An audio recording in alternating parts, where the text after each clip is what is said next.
Welcome to True Cheating Confessions, where lies are exposed and the truth can't stay hidden. The message arrived at 2:17 a.m., a simple notification. Her name, glowing across the black screen. Do you ever think about us? 5 years of silence, 5 years of distance, and now this. Her words, so casual, almost playful, as if time hadn't calcified into something brittle inside me. I stared at the screen, expressionless. My pulse was steady, too steady. No storm in my chest, just a cold curiosity. Why now? Why her? Why me? The glow of the phone reflected on the glass of the window beside me. I could see my own eyes staring back. 2 hollow shadows framed in dim light. I didn't reply, not yet. Instead, I scrolled through her profile. The same face. Softer, maybe, lines around the eyes. Her smile wasn't the same. It didn't reach the corners. She had built a life out of appearances, but there it was, the subtle emptiness, bleeding through every post, every filtered photograph. She had betrayed me once, for a party, for the thrill of flashing lights and fleeting hands in the dark. She chose the crowd over me. She chose chaos over loyalty, and I had watched her walk away without looking back. Now she was knocking on the door she had once set on fire. I still remember the night she left, the perfume, the heels, the way she avoided my eyes as she whispered, "It's just one night." One night, that's what she said. But one night turned into something else. Photos appeared, stories surfaced. She didn't just go to the party, she belonged to it. Her laughter, her hands, her lips, traded to strangers like loose currency. I didn't confront her then. I didn't scream. I didn't plead. I simply watched, like a scientist studying a specimen. The hardest part wasn't the betrayal, it was the ease with which she discarded me. No hesitation, no second thought. As if our years together were weightless, easily blown away by music and neon. Now, 5 years later, she was circling back. Her message haunted the silence of my room. I could hear the echo of her voice inside my head, mocking, tempting, testing. I knew what this was. She wasn't reaching out because of me. She was reaching out because something in her life had collapsed, and I was the safe memory she could crawl back to. But safety was not what I had become. I didn't reply. Instead, I began to watch. Her digital life was an open wound.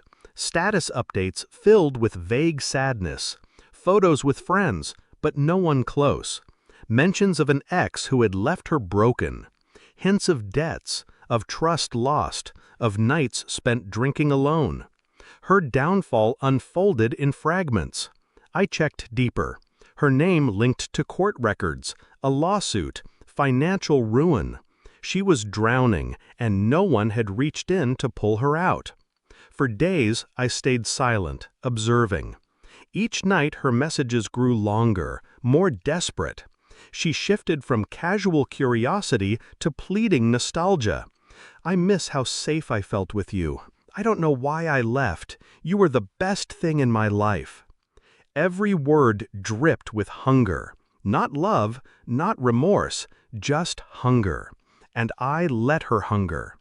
Inside, I felt the tension coil tighter with each message.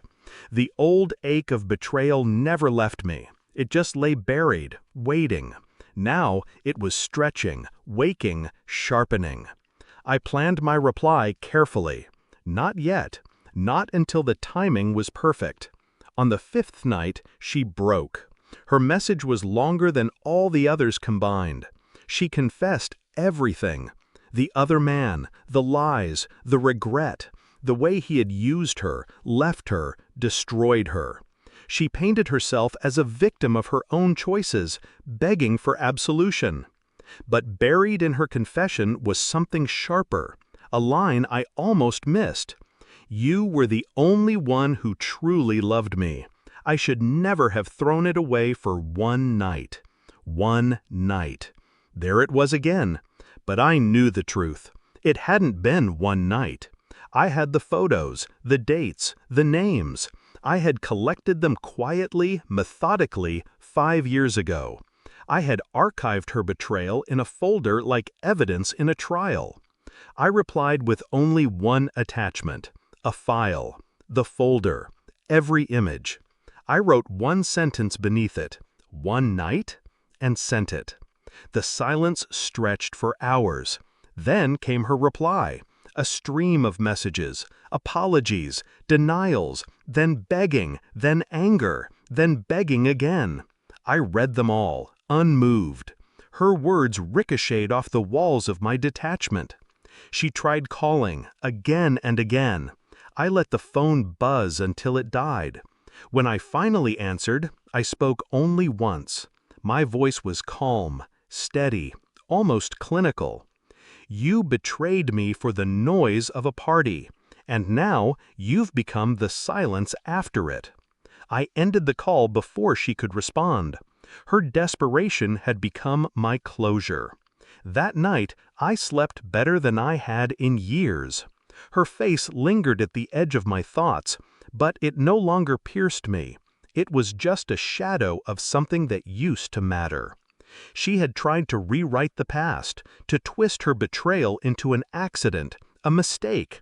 But the truth had always been there, and I had carried it like a blade in my pocket. When the time came, I didn't need to raise my voice. I didn't need revenge that screamed. I needed only silence. Now it was hers to live in. I walked away from the ashes without looking back. Because the past wasn't mine to carry anymore. It was hers, and I let her with it. She thought I would save her, but all I ever gave her was the truth, and it destroyed her far better than I ever could.